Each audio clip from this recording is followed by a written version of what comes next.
매주 월요일 코너입니다. 종교 넘어 아하. 종교의 우를 넘어 이웃 종교와 화합하고 협력하는 분들을 초대해서 이야기 나눠보는 시간인데요. 저희 둥둥에서 최근 종교인들의 허심탄회한 대화를 담은 유튜브 채널 알고 모르고에 참여하고 있는 종교인분들을 한 분씩 모시고 있는데요. 지난주까지 성진 스님과 이정구 신부님 그리고 법현 스님을 만나봤죠. 오늘은 여기 함께하고 계신 개신교 목사님을 만나보겠습니다. 한신대학교 전 총장을 지내신 경동교회 최수일 목사님입니다. 목사님 안녕하세요. 안녕하세요. 네. 예, 반갑습니다.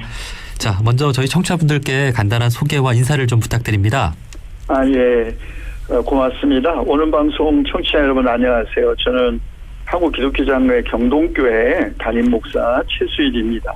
아주 오래전에 오는 방송에 한번 출연한 적이 있었습니다. 예. 그때 주제도 종교 대화였던 것 같은데 네. 둥근 소리 둥근 이야기였는지는 잘 모르겠습니다만 네. 어제는 오늘 초대해 주셔서 고맙습니다. 예, 아주 오랜만에 또 반갑습니다. 예. 자, 경동교회라고 하면 이제 한국 기독교 장로회를 대표하는 교회로 알려져 있고 또 네. 한국 사회를 위해 참 많은 역할을 한 교회인데요. 경동교회 네. 소개도 좀 해주시겠습니까? 네. 우리 경동교회는 해방 후 그 장공 김재준 목사님을 모시고 당시 이제 청년이었던 여해 강원용 목사님이 함께 시작했습니다. 처음 출발할 때부터 내세웠던 목표는 선한 사마리아인의 이웃사랑을 실천한다.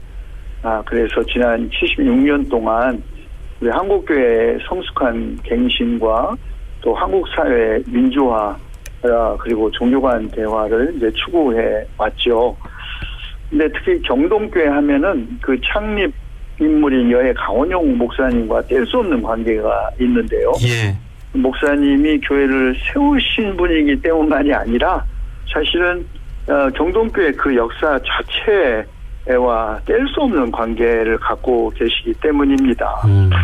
특별히 이제 종교 간의 대화, 우리 강 목사님은 아시아 종교인 평화회의 창립은 물론이고 또 우리 한국 그 종교인 평화회가 1986년에 창립됐거든요. 네. 그런데 사실은 1965년부터 우리 원불교, 불교, 천주교, 개신교 또 천도교까지 포함해서 그 6개 종단 지도자들의 대화 모임을 사실상 이제 강원용 목사님이 시작을 하셨어요. 네. 그래서 경동교회 하면 강원용 목사 하면 뭐 종교 간의 대화 또 그리고 사회 참여 이것과 거의 동일시 된다고 하겠죠. 네. 저희 둥둥에서도 우리 한국에서 종교 간의 대화와 어떤 협력의 역사를 소개할 때 강원용 네. 목사님에 대한 이야기를 빼놓지 않고 전해드리고 있는데 네. 이 강원용 목사님이 경동교회를 또 창시하신 분이시군요. 예. 네네. 예. 뭐 우리 원불교하고도 특별히 강 목사님의 관계는 아주 굉장히 깊습니다. 사실은 뭐 KCRP 한국 종교인 평화회의 뭐 지금 사무총장님도 우리 원불교 교무님이시지만 KCRP가 지금까지 이렇게 지속적으로 발전할 수 있었던 거 거의 드러나지 않고 봉사해온 우리 그 원불교의 큰 기여라고 봅니다. 아이고, 예. 자, 지금 말씀해 주신 대로 한국 기독교 장로회는 이웃 종교의 열린 자세를 가지고 이렇게 종교 간 대화에 또 활발히 참여를 해왔는데요. 네. 다른 교파와 구분되는 한국 기독교 장로회만의 정신이란 게 있을까요? 예, 뭐 우리 한국 개신교 이제 분열의 역사를 보면 사실 우리 기장은 학문의 자유를 지키다가 이제 소위 교권주의자들에 의해서 추방당하면서 생긴 교단이거든요. 그래서 그 출범부터 그 한국 기독교 장로회는 학문의 자유, 또 반교권주의, 그리고 이제 세계 교회와의 에큐메니칼 연대를 추구해 왔습니다. 네. 그런 정신에서부터 저는 이웃 종교에 대해서 열린 태도를 가지고 또 대화를 하는 교단, 또 강한 역사의식과 그리고 사회 참여를 통한 한국 사회 민주화와 평화통일 운동에 앞장쓴 교단이 된 것도 아마 이런 그 출범 정신 자체가 그래서 그런 것이라고 생각합니다. 그렇군요. 예. 그래서 이제 한국 기독교 장로회 목사님들 또 뭐 천주교 신부님들 또 성공회 신부님들 이렇게 이웃 종교와의 그런 어떤 대화에도 좀 활발히 참여를 해주시는 것 같습니다. 네. 자, 목사님께서도 최근 이웃 종교인들과 대화 모임에 함께하고 계시다고 들었습니다. 그 네. 유튜브 채널 알고 모르고에도 지금 네. 함께하고 계시다고 들었는데 여기엔 어떻게 참여하게 되셨습니까? 예. 뭐 사실 이웃 종교 대화 모임은 저 개인적으로도 사실 굉장히 오랜 된 일인데요.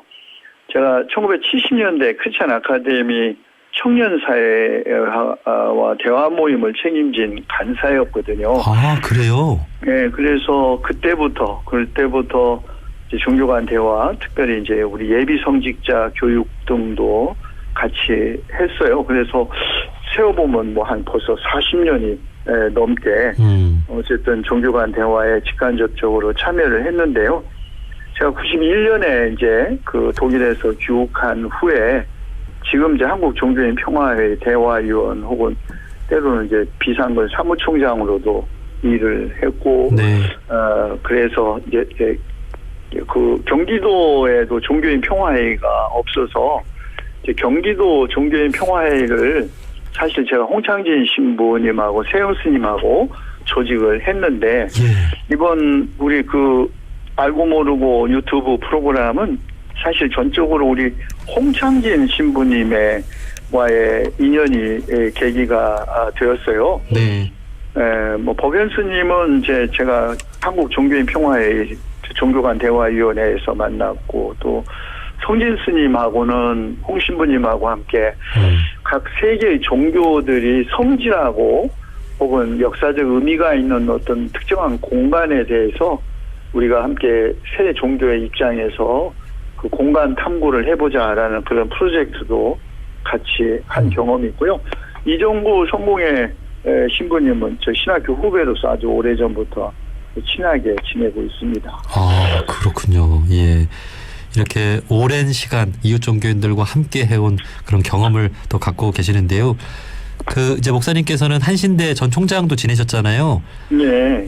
저희 둥둥에서도 다룬 바 있지만 그 한신대의 어떤 예비 성직자분들 그리고 이제 기독교 장로회 목사님들하고 그 4대 종단 축구 대회 이런 것도 그 저희가 다뤘던 기억이 납니다. 네. 저희 70년대도 우리 학교 옆에 화계사가 있어가지고 그 화계사 스님들하고 축구 시합도 하고 또 그 화계사가 불이 난 적이 있었어요. 그래서 학생들이 가서 불난 화계사 재건하는데 같이 노력 봉사도 하고 그래서 어쨌든 한신대나 기장 또 우리 경동교회는 이웃 종교에 대해서 비교적 열린 태도를 갖고 있다고 보죠. 네. 자, 이렇게 이웃 종교인들과 오랫동안 교류를 해 오셨는데요. 그렇게 교류를 해 오시면서 이제 기독교회 목사님으로서 느끼신 점이나 참 좋았던 점이 있다면 어떤 게 있을까요? 네. 그 이웃 종교인들과 대화하면서 이제 좋은 점은 그 무엇보다도 하여튼 서로에게서 많은 걸 배울 수 있다는 거예요. 우선 그 대화를 하려면 공부를 해야 하잖아요. 네. 그 이웃 종교에 대해서 공부를 해야 하고 또 대화하면서 제가 모르는 이제 이웃 종교 역사와 그 가르침을 배울 수 있으니까 좋은 일이죠. 그런데 그것보다 더 좋은 것은 대화의 과정에서 사실은 제가 믿고 있는 그리스도교에 대해서 제가 너무 모르고 있다는 것을 깨닫게 된다는 것입니다. 저도 별로 이렇게 지극히 당연하게 생각해서 물어보지 않은 질문, 뜻밖의 질문을 받으면 제가 오히려 제가 믿는 종교에 대해서 너무 모르고 있다는 걸 깨닫게 되고 또 더 공부를 깊이 해야 한다라는 도전을 받게 되는 것 아마 이것이 뭐 저만이 아니라 종교 간 대화에 참여하는 대부분의 종교인들이 같이 느끼는 점이 아닐까 생각합니다. 자, 이렇게 열린 마음으로 이웃 종교에 대해 배우고자 하는 마음, 그리고 내 종교에 대해 더 잘 알게 되는 그런 경험들을 말씀해 주셨는데 네. 우리 사회의 종교인들을 보면 이제 많은 분들이 또 이웃 종교의 배타적인 그런 자세를 갖고 있는 것 같습니다. 목사님께서는 어떻게 좀 보고 계십니까? 아니 사실 이웃 종교에 대해서 가장 배타적인 종교는 개신교예요. 특별히 보수적이고 근본주의적인 개신교들이죠.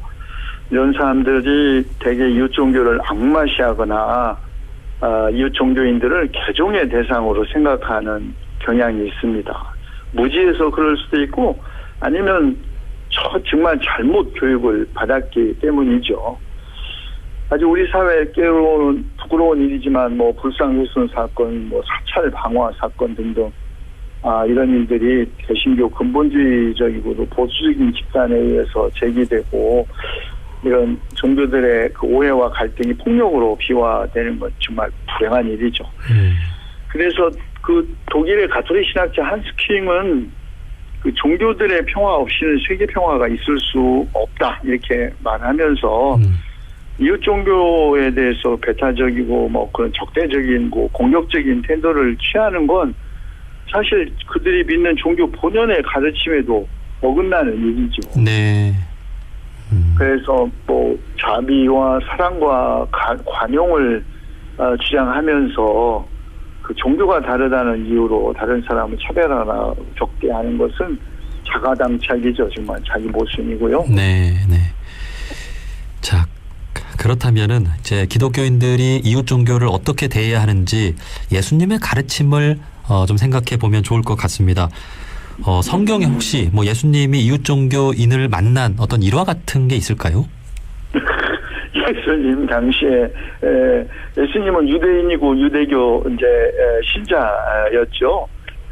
물론 로마와 그 중국 간 인도 뭐 이렇게 이제 교역이 알렉산더 대왕 때도 그랬지만 그래서 이제 불교의 영향을 이제 뭐 받은 것 혹은 그런 흔적들이 있긴 있지만 예수님 당시에 유대 사회에서 종교라고 할 만한 거라면 대개 이제 페르시아의 영향을 받은 종교적인 전통들과 로마 제국의 황제 숭배가 아니었을까.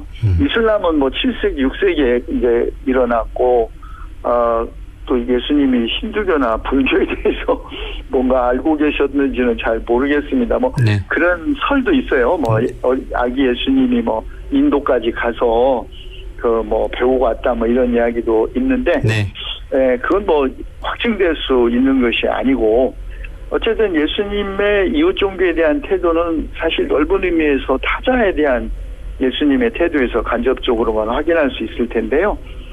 비유대인, 뭐 이방인, 뭐 적대자, 사회적 변두리로 밀려나고 부정하다고 여겨진 병자나 장애인, 여성, 뭐 어린이들에 대한 예수님의 태도를 보면 예수님은 그 어떤 이유로도 그것이 종교적인 이유일지라도 다른 사람을 차별하고 배제하는 것을 반대하셨다. 네. 그런 걸 이제 알려주는 이야기들이 이제 키 작은 세리 삭개오 이야기, 뭐 원래 세금 징수원은 그 백성의 원성을 샀던 직업군인데 게다가 키가 작은 장애를 가지고 있었던 삭개오라 자기 동족으로부터도 배척을 받은 그런 기피 인물이었는데 이제 뭐 그런 삭개오의 집에 머무신다든가 또 간음하다가 잡혀온 여자는 뭐 돌로 쳐 죽였던 유대교 전통 안에서 그런 여자들 죄인이라고 규정당한 사람들의 편에 서신 이야기 뭐 이런 이야기를 우리가 이제 보면 뭐 종교적인 이유라 할지라도 타자를 차별하거나 배제하는 것은 예수님의 가르침에 어긋나는 일이죠. 네. 그러니까 예수님 당대 때 이제 사회로부터 어떤 차별과 미움을 받던 분들의 곁에 다가간 그런 예수님의 모습을 봤을 때 우리 사회의 어떤 종교가 다른 사람뿐 아니라 어떤 소수자를 어떻게 대해야 하는지를 그런 일화들을 그렇죠. 통해서 알 수가 있는 것 같습니다. 자, 이렇게 종교가 다른 사람을 이해하는 것뿐 아니라 우리 사회에 참 그 다양한 다름이 있고 또 이를 이해하는 그런 노력이 참 중요한 것 같은데요. 우리 사회의 종교 또 정치 이념 또 세대 간 또 남녀 간의 갈등도 있잖아요. 네. 이런 갈등들은 좀 왜 일어난다고 보시고 이를 좀 어떻게 좀 해결해 나갈 수 있을까요? 정말 그 한국 사회가 좀 걱정인데요. 나와 다른 생각 또 다르게 생각하는 사람들에 대해 거의 뭐 증오에 가까운 적개심이 이제 갈수록 심화되는 것 같아요. 네. 뭐 남자와 여자, 노인과 청년, 뭐 정규직과 비정규직 사이의 관계 이런 것들이 아주 지나치게 극단적인 양극화로 이제 치닫는데 이게 이제 또 특별히 한국 사회에서 곧 대선이 있어서 대선을 앞두고 이런 관계가 더 심해질 것 같아서 이제 걱정인데요. 저 뭐 그 원인이 여러 가지 있겠죠. 근데 저는 그 원인의 하나가 이른바 소위 한국형 능력주의 이데올로기라고 생각합니다. 그 뭐 배고픈 건 참아도 배 아픈 건 참지 못한다는 말도 있듯이 우리나라의 아주 과도할 정도의 교육열, 뭐 스펙과 인맥에 대한 집착, 학벌주의, 뭐 억울하면 뭐 출세하라, 뭐 이런 식의 그 이런 뭐 지위 상승 욕구 이 모든 것들이 아마 우리 사회의 이런 양극화를 더 강화시키는 게 아닌가. 그래서 그 프랑스 작가 알랑 드 보통은 이런 말을 했어요. 능력주의 체제 안에 이거 다 내 능력이다. 뭐 부모 찬스도 능력이라고 해갖고 뭐 그 권력이 뭐 무너지기도 하지 않았습니까? 네. 네. 그래서 이 능력주의라는 체제 안에서는 뭐 가난이라는 고통에 수치하는 모욕까지 더해진다고 말한 적이 있습니다. 그래서 모든 것이 뭐 다 어떤 사회적 책임, 우리가 나누어 짊어져야 할 책임이라기보다는 전적으로 개인의 능력의 결과로 이렇게 평가되고 그러면 우리 사회가 더불어 사는 사회라는 의식이 없어지고 심지어 사람들 막 인간을 벌레로 이렇게 하는 그런 말들이 범람해요. 그래 표현하는. 예. 네, 저도 뭐 그런 얘기 들었고 놀랍지만 뭐 지역 비용 전용으로 대학 가면 지준층, 뭐 임대 아파트 살면 임대층, 네.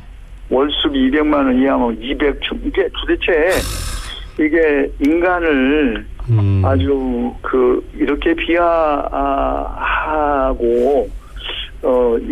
이게 저는 우리 사회가 매우 위험한 상황에 있다. 이게 모두에게 적인 세상, 그리고 뭐 각자 도생 사회가 되면 정말 격차와 이 불평등을 동력으로 그냥 모두가 전쟁하듯이 살아야 하는 세상인 것이 좀 불안한데 종교가 이때 좀 뭔가를 해야 하지 않을까 그런 생각을 합니다. 네.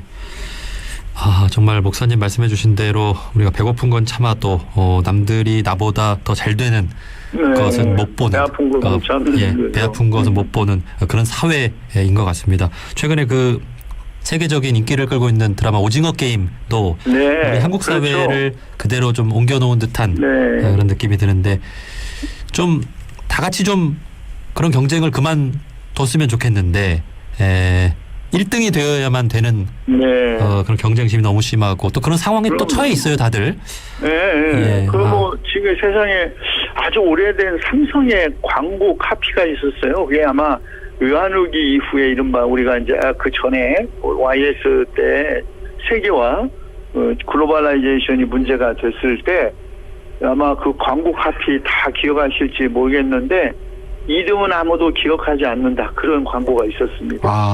뭐 달나라에 첫 발을 들인 암스트롱보다 뭐 몇 분 늦게 내린 2등 아무개는 기억하지 않는다든지 그래서 이제 1등만 승자만 기억하고 2등도 기억하지 않는 그런 이런 승자 독식 사회가 됐기 때문에 아마 이 양극화는 갈수록 더 심화될 거고 뭐 기후위기와 코비드19는 아마 이런 양극화를 더 강화할 것 같아서 이런 때는 사실은 정말 종교가 뭔가 답을 제시하고 또 그걸 좀 실천해야 하지 않나. 네.